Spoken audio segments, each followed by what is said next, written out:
जन्माष्टमी पर जरूर करें इस कथा का पाठ, प्राप्त होगी लड्डू गोपाल की कृपा। धार्मिक मान्यता के अनुसार भाद्रपद माह के कृष्ण पक्ष की अष्टमी तिथि को भगवान श्री कृष्ण का अवतरण हुआ था। इसलिए भाद्रपद के महीने में जन्माष्टमी का पर्व बेहद उत्साह के साथ मनाया जाता है। अगर आप इस शुभ अवसर पर लड्डू गोपाल का आशीर्वाद प्राप्त करना चाहते हैं तो पूजा के दौरान जन्माष्टमी व्रत कथा का पाठ जरूर करें। इससे साधक की सभी मुरादें पूरी होती हैं। आइए सुनते हैं जन्माष्टमी व्रत कथा। कंस अपनी चचेरी बहन देवकी से बहुत स्नेह रखता था, लेकिन एक दिन वह देवकी के साथ रथ पर कहीं जा रहा था। तभी आकाशवाणी सुनाई पड़ी, जिसे तू चाहता है उस देवकी का 8वां बालक तुझे मार डालेगा। इस भयंकर आकाशवाणी को सुनकर कंस भयभीत हो गया और उसने अपनी बहन को मारने के लिए तलवार निकाल ली। वसुदेव ने उसे जैसे तैसे समझाकर शांत किया और वादा किया कि वे अपने पुत्र उसे सौंप देंगे। पहला पुत्र होने पर जब वसुदेव कंस के पास पहुंचे तो कंस ने कहा कि मुझे तो 8वां बेटा चाहिए।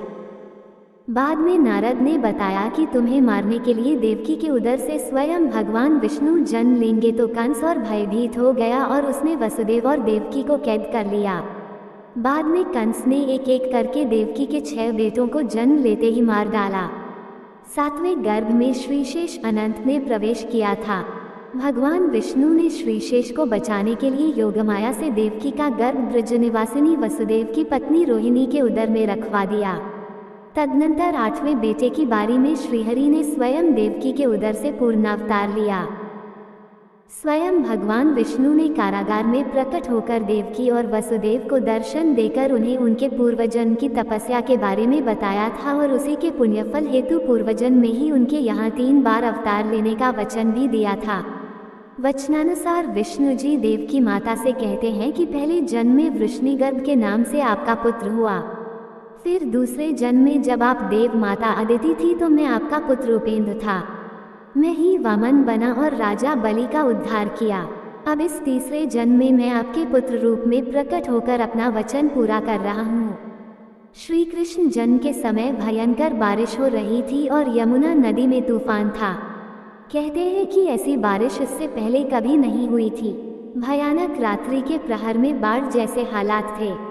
श्री कृष्ण जन्म के समय श्री हरि विष्णु की आज्ञा से माता योगमाया प्रकट होकर देवकी और वसुदेव जी को उनके द्वारा श्री विष्णु के दर्शन और पूर्वजन्म की यादों को मिटा देती हैं।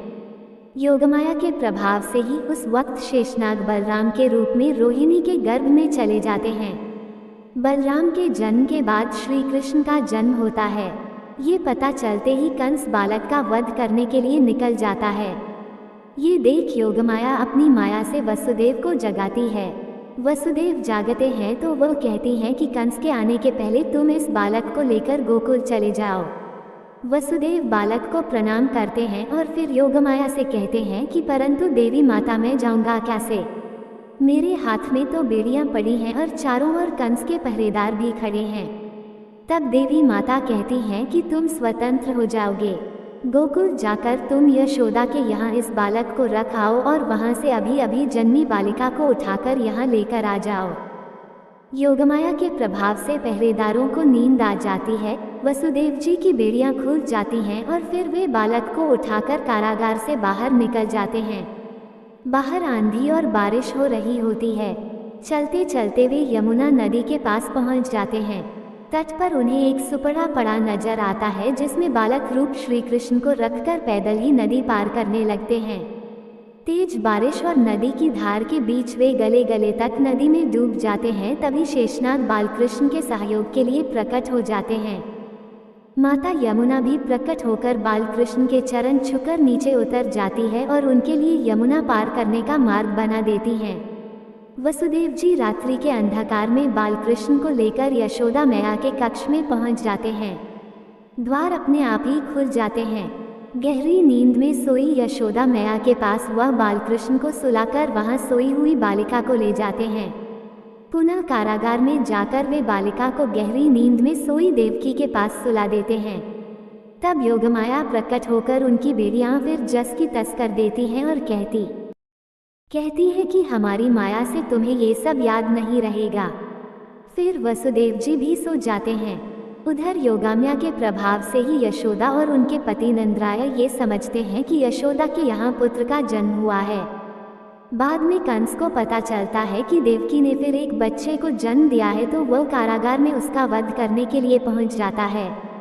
कारागार में पहुंचकर वह देवकी से पूछता है, क्या ये लड़की है?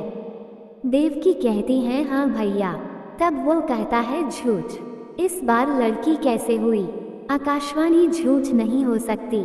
उसने 8वें पुत्र की बात कही थी, फिर लड़की कैसे आ गई? अवश्य लड़का हुआ होगा। कहाँ छिपा दिया है तुमने? तब वसुदेव कहते हैं कि जब मेरी आंख खुली तो मैंने इसी बालिका को देखा। मैं सत्यवादी हूँ, कभी झूठ नहीं बोलता। ये सुनकर कंस कहता है, हाँ तो ये भी विष्णु की एक चाल है जिससे मेरी मति भ्रमित हो जाए। चाहे वो कुछ भी कर ले, लेकिन मुझे मेरे लक्ष्य से हटा नहीं सकता। चाहे किसी भी रूप में आ जाए, वह मेरे हाथों नहीं बच सकता। ये कहकर कंस बालिका को देवकी के हाथ से छुड़ाता है। वह कन्या को एकांत में ले जाकर एक भूमि पर पटककर मारने ही वाला रहता है कि कन्या उसके हाथ से छूटकर आकाश में उड़ जाती और आकाश में योगमाया प्रकट होकर अट्टहास करने लगती है। ये देखकर कंस भयभीत हो जाता है। फिर योगमाया कहती है, रे मूर्ख, मुझे मारने से तुझे कुछ नहीं होगा। तुझे मारने वाला तो कोई और है, और वो इस धरती पर जन्म भी ले चुका है। वही तेरा संहार करेगा। हे मंद बुद्धि दुष्ट, तू व्यर्थ बेचारी देवकी को कष्ट न दे और निर्दोष, दीन एवं असहायों की हत्या करना छोड़ दे। ये कहकर योगमाया अदृश्य हो जाती है। कंस घबराकर वहां से चला जाता है और फिर वह कृष्ण की तलाश करने के लिए सभी गांव के बच्चों का वध करने का आदेश दे देता है। दोस्तों, ये थी जन्माष्टमी व्रत कथा। आपको हमारी वीडियो अच्छी लगी हो तो वीडियो को लाइक करें, चैनल को सब्सक्राइब करें और कमेंट में जय श्री कृष्णा जरूर लिखें।